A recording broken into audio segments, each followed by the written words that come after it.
Welcome to Mr. Thorpe's revision of the GCSE unit B601, and the topic is the end of life.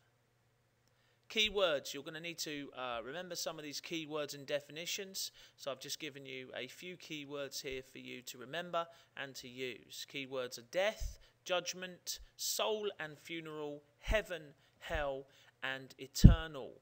Death simply means the end of your physical living existence on earth. There are lots of ways to define death, i.e. the end of your bodily functions and the fact that you can't breathe, the heart doesn't work.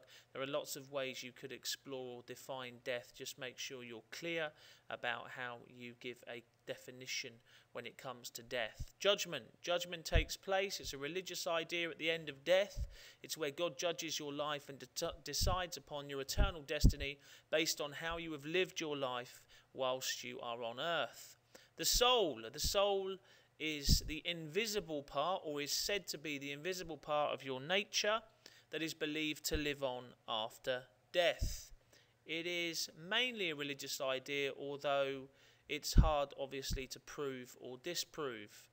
A funeral, a ceremony to remember and celebrate the life of someone who has died, usually takes place at a church, can take place at a crematorium, doesn't have to be religious in any way, shape or form. Heaven. The idea of heaven is the place of reward after death, can be referred to as paradise, represented as a city sometimes. God lives here and it's believed that good people will go here after death and judgment. Hell. A place of punishment represented as a fiery place beneath the ground. The devil lives here and it's believed that bad people will go here after death and judgment. There are varieties of beliefs about what hell is and what hell isn't, and also what heaven is and heaven isn't, which we'll look at in a little while. Finally, eternal. The phrase eternal means a state to which time does not apply. Aging doesn't happen if you're in an eternal state. It's a perfect state of being. God is said to be eternal, and this state of being is what is referred to as what people will be when they live in heaven. They'll be in an eternal state in eternity. In this presentation, we're going to look at death and the afterlife from a specifically Christian perspective. So the following show is going to be explaining what Christians believe about things related to death and the afterlife. The first area we're going to look at is the area of the soul. And the soul is believed by Christians to be what God breathed into them at the very beginning of time. God breathed into Adam and made him a living soul. There is also the belief that actually animals do not have a soul from a Christian perspective, because God didn't breathe life into them, he just created them. This would be why it is considered that human life is sacred. It's called the sanctity of life, because of this God-breathed part of our nature, that we are God-created beings at our core.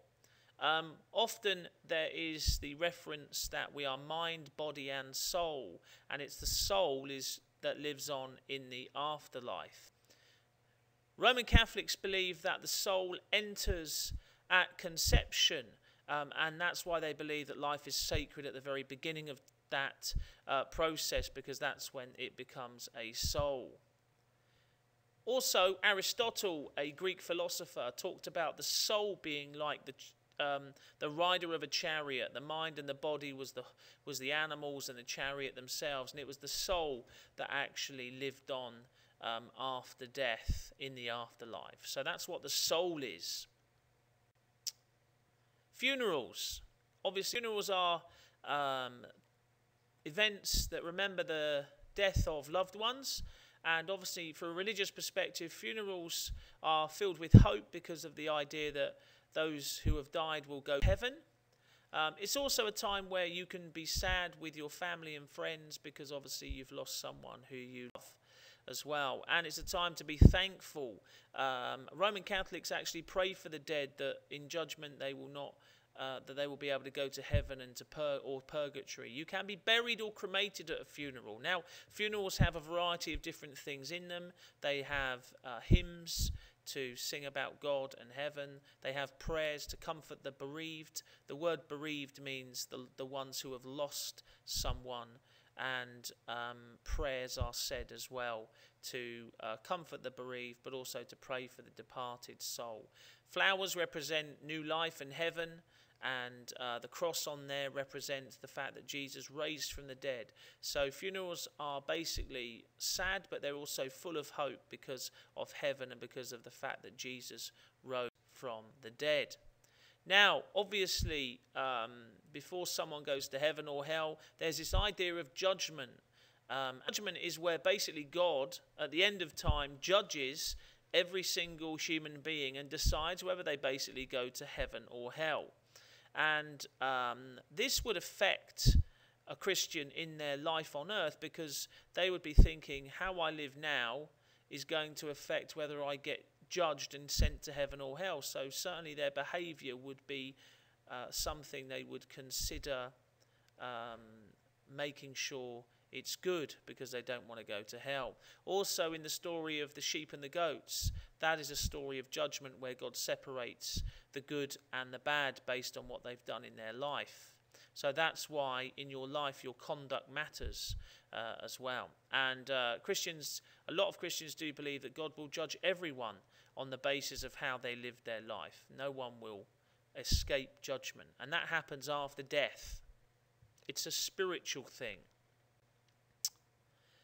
Obviously, at a funeral as well, you get ashes to ashes and dust to dust, and that's the words that are said. We were created from the dust, and to the dust we will return. If you're cremated, obviously your ashes are spread somewhere else, and they can be spread anywhere, and they are obviously remains of the individual. Afterlife. So when we're talking about heaven, what do we mean? As you can see in this picture, heaven can be referred to as a city.